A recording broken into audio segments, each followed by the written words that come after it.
नमस्कार माऊली. चला ज्ञानेश्वरीच्या सहवासात. ज्ञानेश्वरी अध्याय 9, ओवी 95 ते ओवी 105च्या सहवासात आपण जाऊया.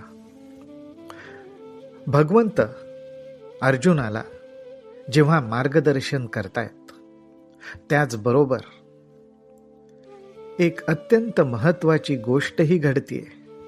ती म्हणजे भगवंत अर्जुनाला विचारतायत, खात्री करून घेतायत की अर्जुना, अनुभव आणि त्या अनुभवाबरोबरच अंतःकरणाला होणारा बोध,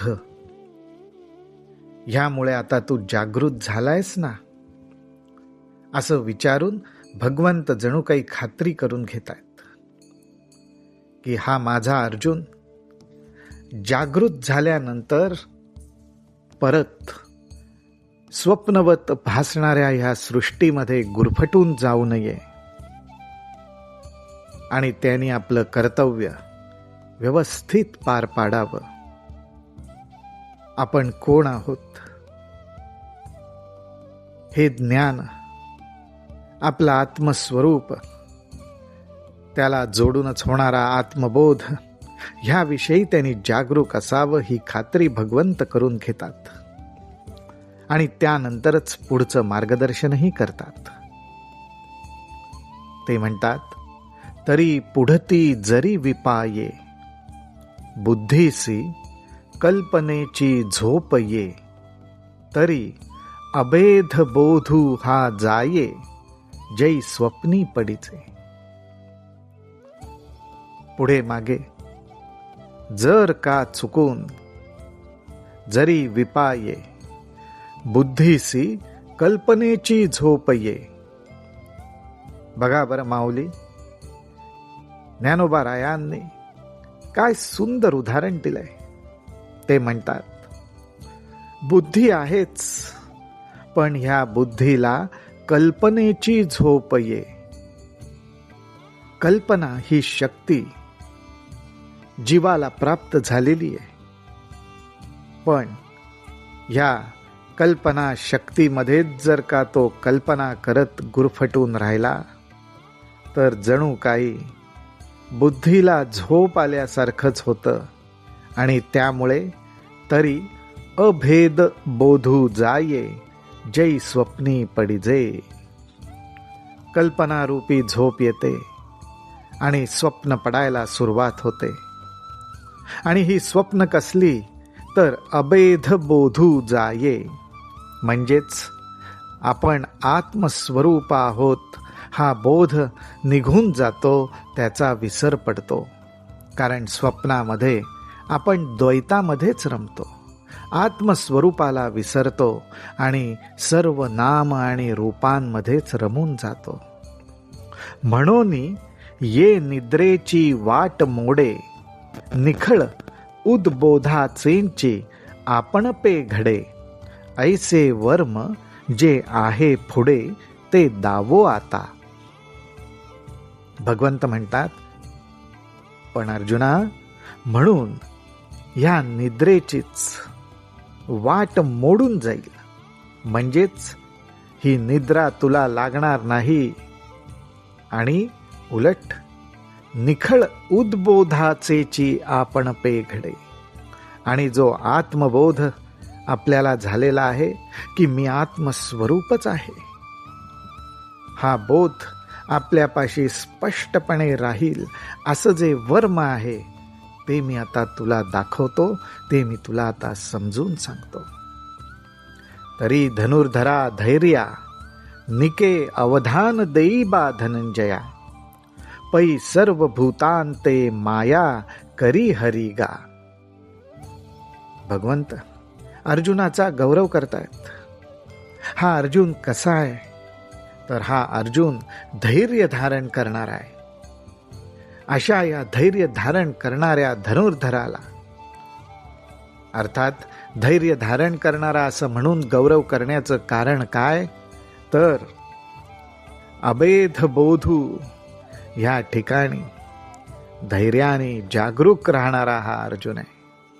त्या ठिकाणी स्वप्नामध्ये, कल्पनांमध्ये नुसता रमणारा नाही. त्या अर्जुनाला भगवंत म्हणतायत की हे धनंजया, आता तू अवधान दे. कारण का? पै सर्व भूतांते माया करी हरी गा. कारण या सर्व भूतांना, ही जी भूतसृष्टी आहे, ही जी माया आहे, ती मायाच ह्या भूतसृष्टीला कल्पनांमध्ये गुरफटून टाकते आणि त्यातच ह्या बोधाचा नाश होऊ शकतो. आता ह्याविषयीच भगवंत स्पष्टपणे अर्जुनाला सांगतायत. ह्यासाठी अवधान देई बा धनंजया, अशी अर्जुनाला भगवंतांनी सूचना केली. आता भगवंत वेगवेगळ्या उपमा देत आहेत आणि हा दृष्टांत आपल्याला समजावून सांगतायत.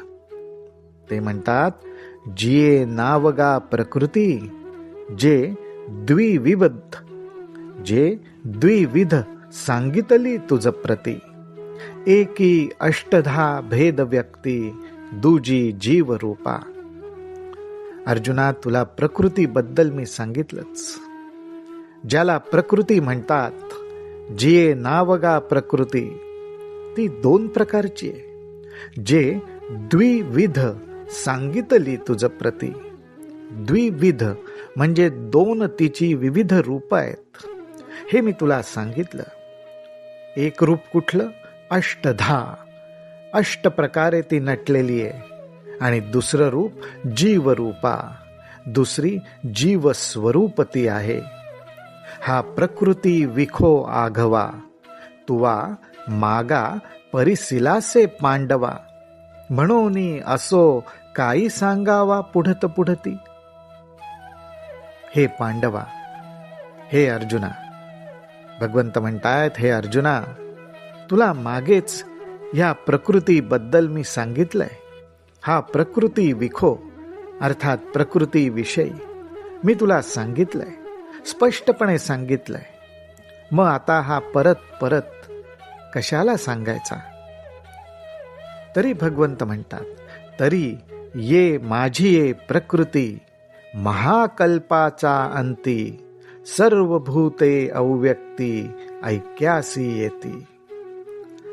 तरी अशी ही जी माझी प्रकृती आहे, ही प्रकृती सर्व सृष्टी सकट अर्थात सर्व प्रकृती महाकल्पाच्या अंती, महाकल्पाच्या शेवटी अव्यक्तामध्ये लीन होते, मूळ स्वरूपाला येऊन मिळते. हे कसं घडतं हे आपल्या समोर प्रकट करण्याच्या दृष्टीने, ह्याचा आपल्या मनाला, बुद्धीला बोध होण्याच्या दृष्टीने आता पुढची उदाहरणं आहेत. ही संपूर्ण प्रकृती अव्यक्तामध्ये लीन होते म्हणजे काय होतं? ग्रीष्माचा अतिरसी, सबीजे तृणे जैसी, मागुती भूमीसी सुलीने होती. अहो, ज्याप्रमाणे कडक उन्हाळ्याचे दिवस असतात, हे दिवस ग्रीष्म ऋतूमध्ये बघायला मिळतात. अत्यंत कडक उन्हाळा, सूर्यनारायण जणू काही आग प्रगट करत असतो आणि त्यामुळे तृण अर्थात गवत वाळून जातात. इतकी वाळून जातात की जणू काही बीजाप्रमाणेच ती सूक्ष्म हलकी फुलकी होऊन जातात आणि जमिनीमध्ये सुलीने होती आणि अगदी जमिनीत विलीन होतात. अशी त्या गवताची अवस्था होते. का वार्षिये ढेंडे फिटे, जेव्हा शारदीयेचा अनुघडू फुटे, तेव्हा घन जात आटे गगनींचे गगनी. अजून एक उदाहरण देतात. ते म्हणतात, वर्षा ऋतूमध्ये पावसाचे ढग आकाशात येतात, प्रगट होतात. परंतु शरद ऋतूचं अवतीर्ण झालं, शरद ऋतू आला, शरद ऋतू प्रगट व्हायला लागला की आकाशामध्ये ही प्रगट झालेली ढगांची मालिका त्या आकाशातच नाहीशी होते. ती दुसरीकडे कुठे जाऊन नाहीशी होत नाही, तर आकाशातच विलीन होते. त्याप्रमाणे ही संपूर्ण प्रकृती जिथं आपल्याला भासते त्याच्याच व्यापक स्वरूपात अर्थात अव्यक्तामध्येच लीन होते. ना तरी आकाशाची खोपे वायू निवांतुची लोपे, का तरंगता हारपे जळी जेवी. अहो, ज्याप्रमाणे हे जे आकाश आहे सर्वव्यापी आहे, त्या आकाशाच्या पोटात, त्या आकाशाच्या पोकळीत हा वायू निवांत लीन होतो, निवांत लपून जातो, कुठे सापडतही नाही. किंवा ज्याप्रमाणे पाण्यावर उमटणारे तरंग पाण्यातच हरपतात, पाण्यातच नाहीसे होतात, त्यांना नाहीसं होण्यासाठी दुसरी कुठली जागाच नाही. पाण्याचे तरंग पाण्यातच हरपणार. आकाशात भरून राहिलेला वायू आकाशातच लीन होणार.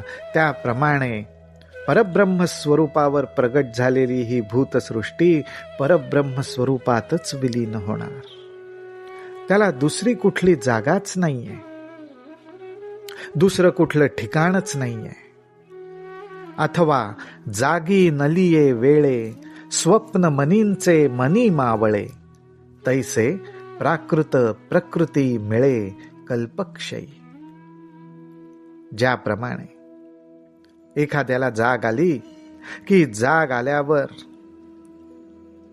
जाग येण्याच्या अगोदर जे स्वप्न तो जीव बघत असतो ते स्वप्न त्याच्या मनातच मावळून जातं. ते स्वप्न दुसरीकडे कुठे जात नाही, तर जे मन स्वप्नाचा आनंद घेत असतं त्या मनामध्येच ते स्वप्न मावळून जातं आणि आपण जागे होतो. ज्ञानोबा राय म्हणतात, तैसे प्राकृत प्रकृती मिळे कल्पक्षयी.